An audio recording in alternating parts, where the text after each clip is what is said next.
Race 1 at round 5 of the Spanish F4 Championship started with fireworks, as pole sitter Jan Perijovski failed to get off the line after stalling and was unfortunately collected by Miguel Costa, which means with less than one corner of racing, the safety car was already brought out onto the track. Luckily, both drivers walked away unharmed. When the race restarted, it was René Lammers who controlled the pace and caught his competition off guard on the restart, pulling a nice gap between him and Eichmanns in behind. Further down the order, we saw Andrej Petrovic making the most of the moment and picking up places where he can. As we know, 3 into 1 never goes, and Hudson Schwartz was escorted to the gravel on exit in swift fashion. Shortly after, the second and final safety car of the race was called for another retirement on the circuit, with Mathis Rieber being the next to hit the non-classified list.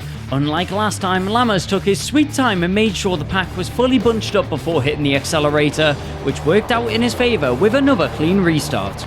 As heading to turn 1, drivers were looking to capitalise on the disruption as Nathan Tye managed to slip up the inside at the apex. At this point in the race, it seemed like it couldn't go any other way than the Flying Dutchman of René Lammers, or was this a situation that seemed too good to be true? It was Vivek Kantan who was next to be added to our tally of drivers that didn't finish after spinning around and retiring the car soon after. In the blink of an eye, we had a new leader of the race in Ian Eichmanns, who was chasing his maiden victory in the championship, after René Lammers was awarded a drive-through penalty for a jump start. As we reached the closing stages, the battle for the podium spots raged on, as Renaud Franco and Juan Cota went head-to-head for the final spot. But out in front, it was a dream day for the driver that won the Richard Mille Young Talent Academy shootout at this exact track a year ago, as Ian Eichmanns adds himself to the extensive list of victors from this season. But with 2 races to go on Sunday, there was still plenty of action to unfold, and the chapter wasn't done yet. Given a second chance, Jan Perijovski started on pole and stalled once again. This time he was able to get moving and got away from his mistake unscathed, but found himself a passenger as he watched all his competitors fly past.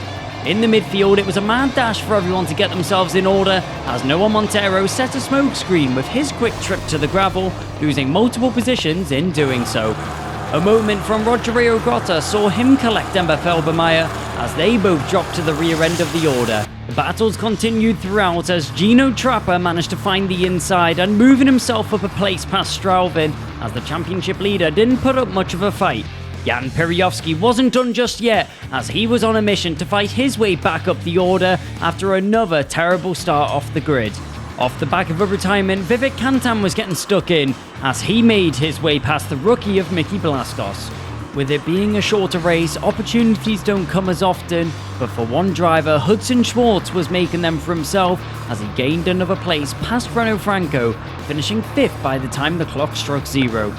A bit further down the pack, a battle emerged between Filippo Fiorentino and Alex Jacobi as they went side by side for 17th. With both cars wanting the same piece of track, it was never going to work out.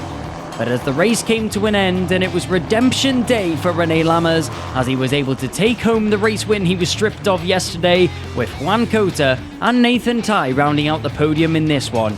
With this race win, Lammers promoted himself to 2nd in the championship, with still another race to follow on Sunday.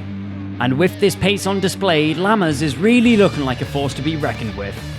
In the 3rd race, maybe it was 3rd time's the charm for Jan Perijovski, and yes it was, as he got away from the line, but a little bit slow, which allowed Thomas Straubing to jump into the lead early doors, and Juan Cota even tried his luck of jumping the pole sitter into turn 1. Ian Eichmanns was back on the pace after a technical issue saw him retire the car in race 2, but it was pandemonium in behind as cars were darting left and right trying to avoid the chaos. As the safety car was deployed for the retirement of Nicholas Schaufler and Andrej Petrovic, Thomas Straubing set his focus forward to push hard to create a gap to the train of cars behind and tried to establish an advantage as early as possible. Cars in behind didn't feel as comfortable though, as multiple defensive manoeuvres were on display almost instantly. Through the first few bends, our race 2 winner was instantly on the offensive, and with a risky move he made his way past Juan Cota for 3rd. The action continued on, with Alexander Jacobi trying to get his car up a few positions, but it wasn't made easy as he found the gravel after going side by side with Carras. Following this, the battle for the lead was still on, as Straubing was now the one under pressure, as Piriofsky was hungry for gold and didn't want to make it easy for his Griffincourt teammate. But Straubing wasn't going down that easy, proving why he is in control of the championship. A brilliant switchback from Alfio Spina in the closing moments found himself promoted to 12, as he smoothly made his way past Schwartz. On the attack again, maybe this was Piriofsky's time to shine, but the long way around the outside was a one-way ticket to the gravel trap as he ran out of room, time, and chances to finish on the top step. That means that in the end it was a familiar face that took home the victory, with Thomas Straubing being the second Belgian of the weekend to find the number 1 spot.